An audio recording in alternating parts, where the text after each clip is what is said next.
Bon, voilà, chers amis, nous voilà arrivés à la conclusion. J'espère que, bon, c'est un sujet qui me tenait vraiment à cœur. Je voulais le faire depuis le début, en fait. Donc, ça fait pas beaucoup de vidéos que je fais, mais c'est un sujet que je voulais quand même faire assez rapidement et que j'ai pu aborder avec certaine richesse. J'ai essayé d'apporter quand même des éléments structurants à la discussion. Donc, voilà ce que je voulais mettre en avant, c'est les racines insidieuses du racisme remontant au proto-racisme de l'Antiquité. Ces racines ont évolué en des systèmes d'inégalités complexes qui continuent à affliger les sociétés du monde entier. Aujourd'hui, on voit bien les effets que le racisme a pu avoir dans différentes régions du monde, notamment en Amérique du Nord, en Europe, qui continuent jusqu'à aujourd'hui. On a vu des pratiques déshumanisantes de l'esclavage et du colonialisme et aux justifications pseudo-scientifiques de l'eugénisme et du darwinisme social.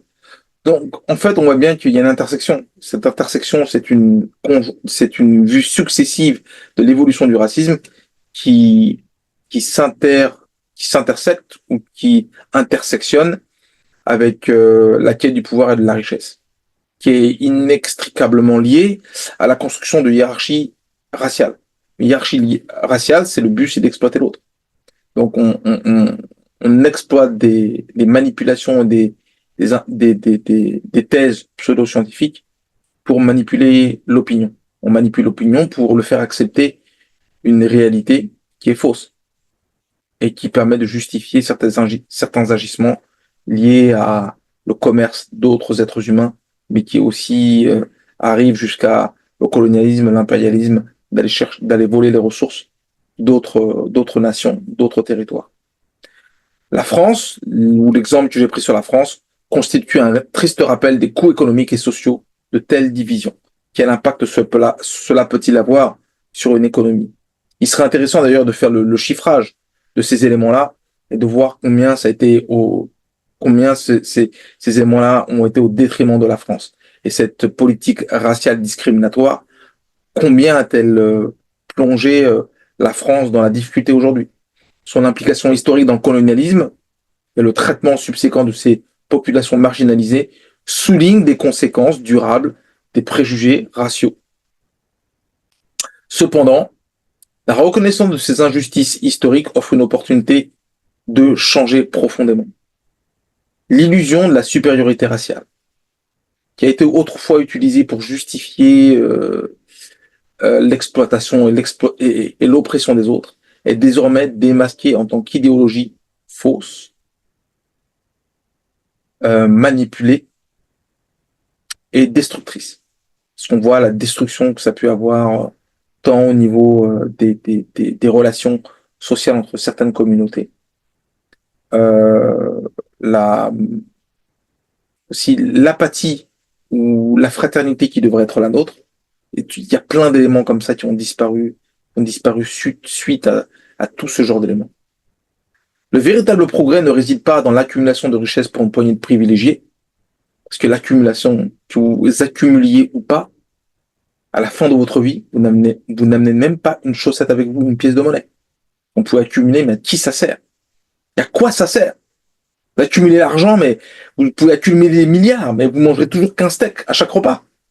Donc l'accumulation ne sert strictement à rien. Mais je pense que c'est plus dans la création d'une société plus juste, équitable, où la diversité est célébrée, le potentiel humain en est maximisé. Parce que si on considère que la diversité est intéressante, que personne n'est au-dessus, qu'il n'y a pas une race qui soit au-dessus de l'une ou de l'autre, mais que chacun travaille pour maximiser ou, ou apprécier la différence de chacun, c'est là où le potentiel humain est maximisé, où les énergies sont convergentes et amènent à une forme de valeur. Okay. En embrassant notre humanité commune et en reconnaissant la richesse qui découle de nos différences, et d'apprécier que le fait que nous avons tous un sens du beau, euh, la, la notion culturelle qui est la nôtre, l'appréciation des différents types de musique, la vue de la poésie, la vue du verbe, comment le verbe peut être transformé en quelque chose de magnifique.